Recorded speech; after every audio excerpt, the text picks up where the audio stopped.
Hello students, welcome to my channel. I'm your maths teacher Charu.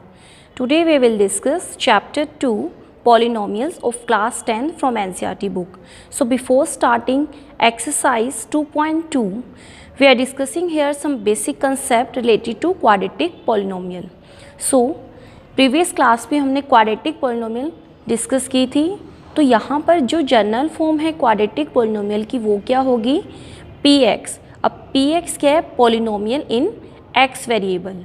तो general form है इसकी ax square plus bx plus c. सो ये इसकी general form है. अब यहाँ पर जो क्वाड्रेटिक पोलिनोमियल है उसकी जो हाईएस्ट डिग्री है वो क्या है, 2. यानी कि अगर डिग्री 2 है तो इसकी जीरोस कितनी बनेंगी, 2 जीरोस बनेंगी. सो if alpha and beta are the zeros of the quadratic polynomial. अब हमने लेट किया है कि जो अल्फ़ा और बीटा ये क्या हैं, क्वाड्रेटिक पोलिनोमियल की जीरोस. तो अब इनका सम कैसे फाइंड करेंगे, सम ऑफ जीरोस. तो जो भी जीरोस आई है अल्फ़ा और बीटा उन्हें हम डायरेक्टली प्लस करेंगे. अदर मेथड है इसका, हम फॉर्मूला यूज़ करेंगे माइनस बी अपॉन ए. अब यहाँ पर जो बी यूज़ हुआ है वो क्या है, b यहाँ पर जो क्वाड्रेटिक पोलिनोमियल है उसमें x का कोफिशिएंट है. So b is coefficient of x. a क्या है, a is coefficient of x square. So sum of zeros का फॉर्मूला क्या बनेगा, minus coefficient of x upon coefficient of x square, that is minus b upon a. Similar product of zeros, अगर हमें zeros का product find करना है, zeros थी alpha और बीटा, तो अल्फ़ा और बीटा का प्रोडक्ट के लिए हम उसे मल्टीप्लाई करेंगे. अगर हमें यूज़ करना है फॉर्मूला तो क्या बनेगा, c अपॉन a. c क्या है यहाँ पर, कांस्टेंट टर्म. क्वाड्रेटिक पोलिनोमियल में जो c है वो है कांस्टेंट टर्म, अपॉन a है coefficient of x square. So formula क्या बना, constant term upon coefficient of x square. Now we are starting here exercise 2.2 questions. So question 1 statement is find the zeros of the following quadratic polynomials and verify the relationship between the zeros and the coefficient. So first part is x square minus 2x minus 8. तो यहाँ पर ये quadratic polynomial है. तो हम इस quadratic polynomial को first of all इसके हम फैक्टर फॉर्म करेंगे जैसे हमने 9th क्लास में किए थे. सो इसके लिए हम x स्क्वायर का कोफिशिएंट देखेंगे. x स्क्वायर का कोफिशिएंट 1 है और कांस्टेंट टर्म 8 है. x स्क्वायर का कोफिशिएंट 1 और 8 को मल्टीप्लाई करेंगे तो क्या आएगा, 8. अब हमें सेंटर टर्म यानी कि जो सेकंड टर्म है उसे हमें 2 टर्म्स में ब्रेक करना है. तो हमें इसे इस तरह से ब्रेक करना है कि मल्टीप्लाई करके हमारे पास जो नंबर बने वो बने 8, लेकिन माइनस करने पर हमारे पास जो x का कोफिशिएंट है वो 2 आए. तो अब हम इसके 8 के फैक्टर बनाएंगे, 1 और 8, यानी कि 1 को 8 से मल्टीप्लाई कर रहे हैं तो 8 आ रहा है. ऐसे ही 2 4 जा 8. अब 2 और 4 ऐसे नंबर हैं जिन्हें मल्टीप्लाई करके 8 आ रहा है, लेकिन अगर हम इन दोनों नंबर को माइनस करते हैं 4 माइनस 2 तो 2 बन रहा है. तो ये जो दो नंबर हैं वो इसे सेटिस्फाई कर रहे हैं क्योंकि मल्टीप्लाई करने पर 8 आ रहा है और इन्हें माइनस करने पर हमें 2 मिल रहा है. सो अब हमें साइन भी नोट करने हैं. जो कांस्टेंट टर्म है अगर उसका साइन माइनस का है, यानी कि अगर साइन माइनस का है तब जो सेंटर टर्म यानी कि जो मिडल टर्म के हम फैक्टर फॉर्म करेंगे उन दोनों के साइन किस तरह के होंगे, डिफरेंट साइन होंगे. अगर यहाँ पर कांस्टेंट टर्म का साइन प्लस होता तो दोनों टर्म के साइन जो बनते वो सेम बनते, या तो दोनों ही प्लस बनते या फिर दोनों ही माइनस. लेकिन कांस्टेंट टर्म का साइन अगर माइनस होगा तब दोनों टर्म के साइन डिफरेंट होंगे. अब जो यहाँ पर मिडल टर्म है उसका जो साइन होगा वो जो दोनों यहाँ पर हम टर्म बनाएंगे उनमें जो ग्रेटर नंबर होगा वो उसका साइन बनेगा, यानी कि जो x के कोफिशिएंट का साइन होगा वो ग्रेटर नंबर का साइन होगा. अब हम इन्हें ब्रेक करेंगे. तो स्टेटमेंट थी x square minus 2x minus 8, x square as it is. अब 2x 2 और 4 की फॉर्म में हमने ब्रेक किया बट हमने नोट किया कि इसके साइन दोनों के डिफरेंट होंगे, लेकिन जो ग्रेटर नंबर है इन दोनों में 4, उसका जो साइन है वो क्या होगा, माइनस। सो 4 का साइन होगा माइनस और 2 का sign plus. -8 constant term as it is. अब हमने जो ये मिडल टर्म थी उसे हमने 2 टर्म्स में ब्रेक किया है। तो इस तरह से अब नेक्स्ट स्टेप करेंगे, फर्स्ट और सेकंड टर्म में जो भी कॉमन टर्म होगी, यानी कि जो भी कॉमन होगा वो हम बाहर रखेंगे ब्रैकेट से। तो अब x² और x इनमें कॉमन आ जाएगा x, तो एक x यहाँ पर रह जाएगा, -4 रहेगा क्योंकि x तो हम यहाँ पर कॉमन ले चुके हैं। नाउ 2x - 8, इसमें से क्या कॉमन आ रहा है, 2, तो 2 हमने बाहर रखा, x यहाँ पर रहेगा क्योंकि 2x में से हमने 2 कॉमन ले लिया है। अब 8 से भी हमने 2 कॉमन लिया, तो यहाँ पर क्या बचा, 4, क्योंकि जो 2 और 4 है उन्हें मल्टीप्लाई करेंगे तो वो 8 बनेगा, तो इसलिए हमने अगर 2 कॉमन लिया है तो 4 ही रहेगा। अब हमने ये नोट किया कि जो ये ब्रैकेट में टर्म है ये दोनों सेम बन रही है, तो अगेन हम कॉमन लेंगे, x - 4 कॉमन। अब यहाँ पर जो रिमेनिंग टर्म्स हैं उन्हें हम कंबाइन करेंगे, x और +2, तो इन्हें ब्रैकेट में राइट करेंगे x + 2, बट हमें फाइंड करना था जीरोस। सो जीरोस कैसे फाइंड करेंगे, जो ये फैक्टर बने हैं इन्हें हम जीरो के इक्वल पुट करेंगे, ऐसे ही सिमिलर x + 2 को जीरो के इक्वल पुट करेंगे। अब x -4 है, -4 राइट साइड शिफ्ट होगा तो प्लस का होगा, ऐसे ही जो +2 है वो राइट साइड शिफ्ट होगा तो माइनस का होगा। तो इस तरह से हमने इसकी जीरोस फाइंड की, x = 4 एंड x = -2। लेकिन जब हमने बेसिक डिस्कस किया था तो हमने जीरोस लेट की थी जनरल अल्फ़ा और बीटा, तो हम कह सकते हैं कि अल्फ़ा 4 है और बीटा -2। नाउ क्वेश्चन में जीरोस फाइंड करने के बाद हमें वेरीफाई करना था relationship between zeros and coefficient. जो ये जीरोस बनी हैं और जो ये कोफिशिएंट थे जो कि हमने यहाँ पर डिस्कस किए थे a, b और c, यानी कि जो सम ऑफ जीरोस और product of zeros coefficient relationship था इनका, उस मेथड से हम इसे वेरीफाई करेंगे। सो वेरिफिकेशन स्टार्ट करते हैं।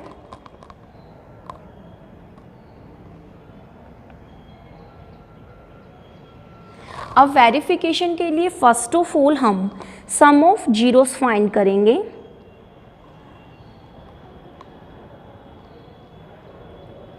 सम ऑफ जीरोस का जो फॉर्मूला बनता है वो है -b/a। लेकिन अगर हम डायरेक्ट करें तो अल्फ़ा + बीटा बनेगा, यानी कि अगर हम direct sum of zeros find करें या फिर हम कोफिशिएंट की हेल्प से फाइंड करें तो दोनों अगर सेम बनते हैं तो यहाँ पर ये जो जीरोस हैं ये वेरीफाइड हो जाएंगे। सो अल्फ़ा + बीटा चेक करते हैं। अल्फ़ा था यहाँ पर 4, बीटा -2, 4 - 2 2, ऐसे ही -b/a। तो b क्या बनता था, x का कोफिशिएंट, यहाँ पर जो ये एग्जाम्पल है x का कोफिशिएंट -2 है, फॉर्मूले में माइनस है, और b की वैल्यू भी -2 है। a x² का कोफिशिएंट था, x² का कोफिशिएंट 1 है, माइनस और माइनस प्लस बनेंगे। तो हमने ये नोट किया कि अगर हम अल्फ़ा + बीटा यानी कि डायरेक्ट मेथड से सम फाइंड कर रहे हैं या फिर हम फॉर्मूला का यूज़ कर रहे हैं तो दोनों सेम बनते हैं। तो 2 = 2 है, यहाँ पर भी आप राइट कर सकते हो 2। तो यहाँ पर जो सम ऑफ जीरोस है वो तो सेम है। अब सिमिलर हम प्रोडक्ट चेक करेंगे।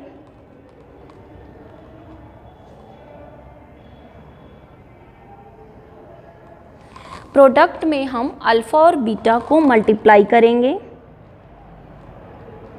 और जो फॉर्मूला था प्रोडक्ट ऑफ जीरोस का c/a उसे यूज़ करेंगे। दोनों से सेम आएगा तो वेरीफाइड हो जाएगा। अब अल्फ़ा क्या था 4, बीटा -2, c यहाँ पर क्या बनता था कांस्टेंट टर्म, सो कांस्टेंट टर्म यहाँ -8 है। a क्या है यहाँ पर x² का कोफिशिएंट वो है 1, तो अब हमने इसे मल्टीप्लाई किया 4 को -2 से, तो -8 आया। -8/1 ये भी क्या बना, -8, तो ये क्या है, इक्वल। तो यहाँ पर हम इसे कह सकते हैं कि ये वेरीफाइड हो चुका है। सो इस तरह से हमने रिलेशनशिप जीरोस और कोफिशिएंट के बीच में वेरीफाई किया। Similar question 1 second part 4s² - 4s + 1 आप ट्राई करेंगे। अब हम क्वेश्चन 1 का थर्ड पार्ट करेंगे। Now question 1 third part 6x² - 3 - 7x। अब इस क्वेश्चन में जो कांस्टेंट टर्म है जो कि प्रीवियस क्वेश्चन में लास्ट में थी, यहाँ पर ये सेकेंड नंबर पर है। तो फर्स्ट ऑफ ऑल हम इसे रीअरेंज करेंगे। 6x² - 7x सेकेंड नंबर पर राइट करेंगे और -3 लास्ट में। अब हम इसके जो सेकेंड टर्म है उसे हम ब्रेक करेंगे। सो इसके लिए हम फर्स्ट ऑफ ऑल x² का जो कोफिशिएंट 6 और कांस्टेंट टर्म को मल्टीप्लाई करते थे। x² का कोफिशिएंट 6 बनता है और कांस्टेंट टर्म 3। 6 को 3 से मल्टीप्लाई करेंगे 18। अब हमें जो सेकेंड टर्म 7x है उसे ब्रेक करना है। तो 7 को ब्रेक करने के लिए हमें 18 के फर्स्ट ऑफ ऑल हम इस तरह से फैक्टर फॉर्म करेंगे कि इन्हें मल्टीप्लाई करने पर तो 18 बने। जैसे 1 को 18 से मल्टीप्लाई करेंगे 18 बनेगा, ऐसे ही 2 को हम किससे मल्टीप्लाई करें, 9 से, तो 18 बन रहा है। तो 2 और 9 ऐसे फैक्टर हुए जिन्हें मल्टीप्लाई करने पर 18 बन रहा है और इन्हें माइनस करने पर 9 और 2 को माइनस करने पर 7 बन रहा है। यानी कि जो सेकंड टर्म है उसमें 7 है और हमें इसी तरह से 7x को ब्रेक करना था कि हमें इनके 2 फैक्टर बनाने थे कि उन्हें मल्टीप्लाई करने पर तो x² का कोफिशिएंट और कांस्टेंट टर्म यानी कि जो 6 और 3 था मल्टीप्लाई करने पर 18 आए और माइनस करने पर 7 आए। सो अब हम इन्हें ब्रेक करेंगे। तो हमने ये बात नोट करनी है कि जो कांस्टेंट टर्म है उसका साइन क्या है, माइनस। तो दोनों जो यहाँ पर हम टर्म बनाएंगे उन दोनों के साइन क्या होंगे, डिफरेंट। तो इन दोनों टर्म में जो ग्रेटर नंबर है वो 9 है, तो जो सेकंड टर्म है उसका साइन माइनस है, तो ग्रेटर जो नंबर है उसका साइन क्या रहेगा, माइनस रहेगा। सो 6x² as it is, 7x को हम ब्रेक करेंगे 2 टर्म्स में यानी कि 2 और 9 की फॉर्म में। 9 ग्रेटर है तो ग्रेटर का साइन रहेगा माइनस, यहाँ आएगा -9x। अब साइन दोनों के डिफरेंट होने थे तो 2 का आएगा यहाँ पर प्लस का sign, +2x। Last term constant -3 as it is. First और सेकंड में जो कॉमन है वो हम बाहर राइट करेंगे ब्रैकेट से। अब 6 और 9 में क्या कॉमन है, 3, और x² और x में x कॉमन है तो 3x बाहर ब्रैकेट से। अब जो यहाँ पर रिमेनिंग टर्म है उन्हें हम ब्रैकेट के अंदर राइट करेंगे। तो 3 बाहर है, 6 में से हमने 3 बाहर किया है तो 3 2 जा 6 यानी कि 2 ब्रैकेट के अंदर रहेगा। तो x² में एक x बाहर आ चुका है तो एक x हम 2 के साथ राइट करेंगे। अब 9 में से 3 बाहर आ गया था तो 3 3 जा 9 -3, x हम बाहर रख चुके हैं तो ओनली 3 लेफ्ट होगा। नाउ अब हमने जो प्रीवियस क्वेश्चन है उसमें देखा था कि जो ब्रैकेट की टर्म थी वो सेम बनती थी। अब जो लास्ट सेकेंड टर्म है यानी कि 2x और -3 लास्ट टर्म है, ये दोनों और जो ब्रैकेट की टर्म है वो सेम है, तो इनमें से कुछ भी कॉमन नहीं आ रहा। अगर कुछ भी कॉमन नहीं आ रहा है तो हम 1 राइट करेंगे और ब्रैकेट में 2x -3 एज इट इज़। अब ये दोनों ब्रैकेट सेम बन रही है तो ये कॉमन आ जाएंगी। रिमेनिंग टर्म्स 3x + 1 कंबाइन करेंगे। तो इसी तरह से अब हम जीरोस फाइंड करेंगे। जीरोस के लिए जो ये दोनों फैक्टर आए हैं उन्हें इक्वल्स टू 0 पुट करेंगे। 3x + 1 को भी इक्वल टू 0 पुट करेंगे। अब जो -3 है वो राइट साइड शिफ्ट होगा प्लस में और 2 मल्टीप्लाई में है राइट साइड डिवाइड में। ऐसे ही 3x + 1 राइट साइड माइनस में शिफ्ट होगा और 3 मल्टीप्लाई में है तो डिवाइड में जाएगा। अब यहाँ पर 2 जीरोज़ हैं, यानी कि अल्फ़ा और बीटा हमने फाइंड किया है।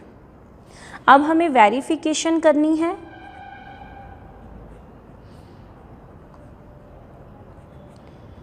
जीरोज़ और कोफिशिएंट्स के बीच में, तो सम ऑफ जीरोज़ फाइंड करेंगे।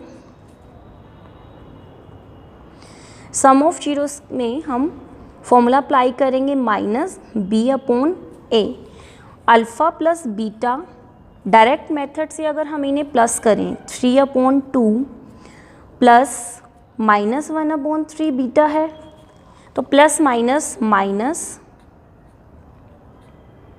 एलसीएम लेंगे 2 और 3 का 6, सिंप्लीफाई करेंगे, 2 को 6 से डिवाइड करेंगे तो क्या आएगा यहाँ पर 3, तो 3 को न्यूमरेटर से मल्टीप्लाई करेंगे 9, ऐसे ही 3 से डिवाइड करेंगे 2 को 1 से मल्टीप्लाई करेंगे 2, यानी कि इन्हें हम सिंप्लीफाई करेंगे, इनका एलसीएम आएगा 6, देन 9 - 2 7/6।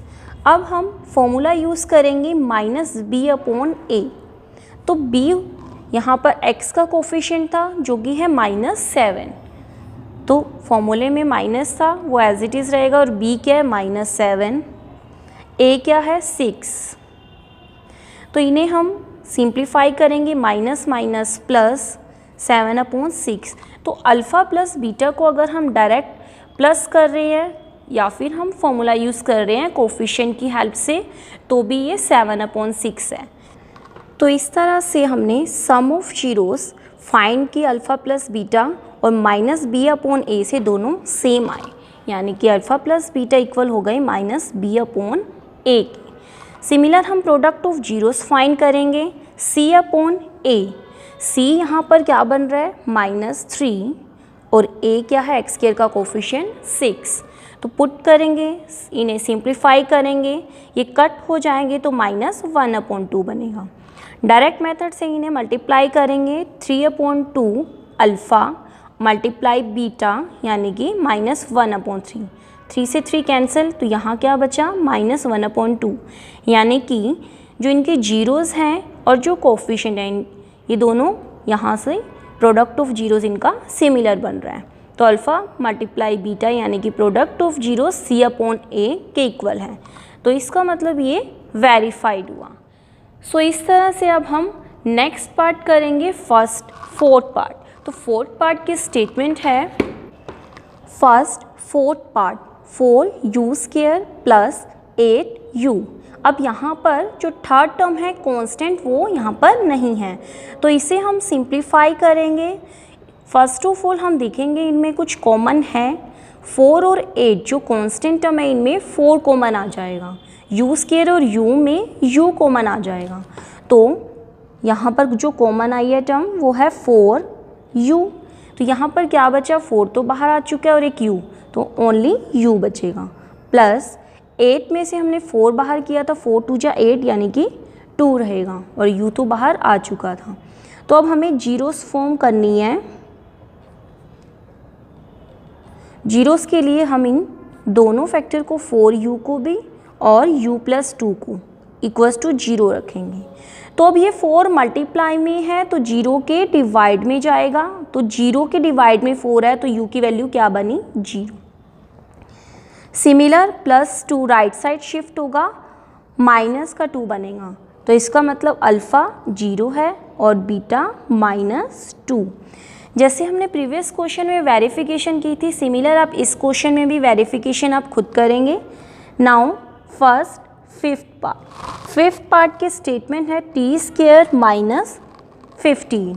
अब यहाँ पर t² बन रहा है, लेकिन 15 को भी हम स्क्वायर के टर्म में ही कन्वर्ट करेंगे।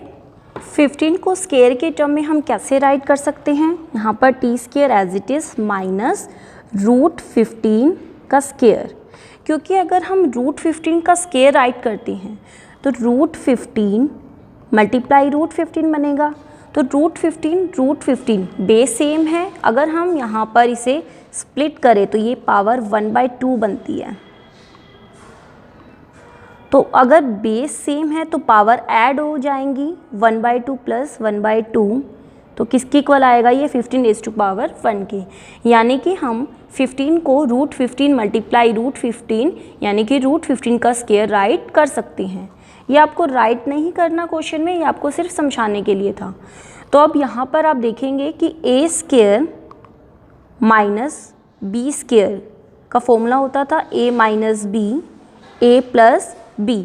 तो उसी तरह से हम इसके फैक्टर फॉर्म करेंगे, क्योंकि यहाँ पर एक टी स्क्वायर है यानी कि स्क्वायर वाली टर्म है और एक कांस्टेंट टर्म है, तो इसे हम इस मेथड से करेंगे।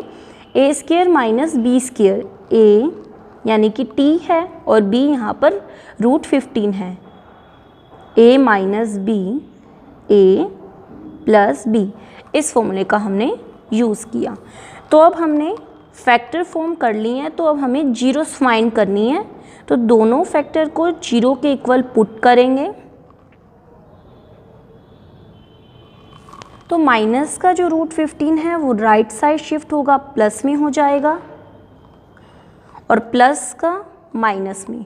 तो यानी कि जो अल्फ़ा बना वो बना √15 और बीटा माइनस √15। तो सिमिलर जैसे हमने फर्स्ट और थर्ड पार्ट में वेरिफिकेशन की थी, आप इस पार्ट में भी वेरिफिकेशन करेंगे।